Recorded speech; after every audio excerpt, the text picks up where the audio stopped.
I felt alone for most of my life. I have a great, wonderful, loving family, but I felt alone, and that was, for a number of issues. The moving around, the overwhelming desire to, please everyone around me. I always felt different, and I felt like I couldn't relate to the world. I started drinking around 19, and very quickly it became the only thing I wanted to do. It was my escape from the reality of my day-to-day life.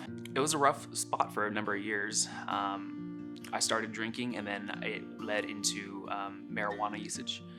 And then eventually I found my drug of choice, methamphetamine. I made my way into recovery out of desperation, essentially. Finally, something in me broke. I know that in some cases it's hard for people to be open about their recoveries, but in my experience, it has been the most beneficial thing for me to be open. I have a therapist now, and he's amazing, and I see a psychiatrist for my anxiety, and there are so many resources in place to help, even when it doesn't seem like it. As I've grown and learned in my experience, there are resources for people who may feel like they don't have the money or the ability to utilize them. When reaching out to someone you trust, for me, these days it's my sponsor. For people who aren't necessarily in a program, a therapist, they're really good at just talk things out.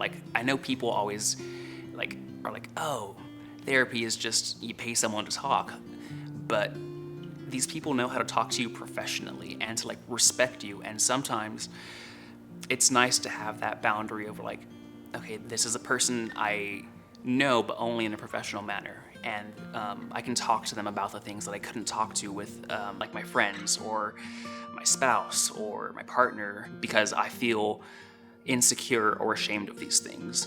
When I was younger, I didn't reach out to people that I probably should have. I was ashamed of having to tell my own backstory, which is not something that you should ever be ashamed of, because your own backstory is what makes you uniquely you. Even if it's not the happiest story, it is part of what makes you who you are. And sharing that with others not only can lead to help for yourself, but also a sense of opening up and letting people into your life.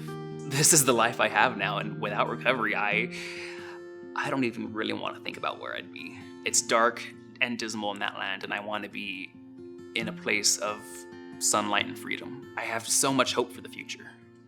For more information on where to find help, please visit prc1.org or panhandlementalhealthguide.org.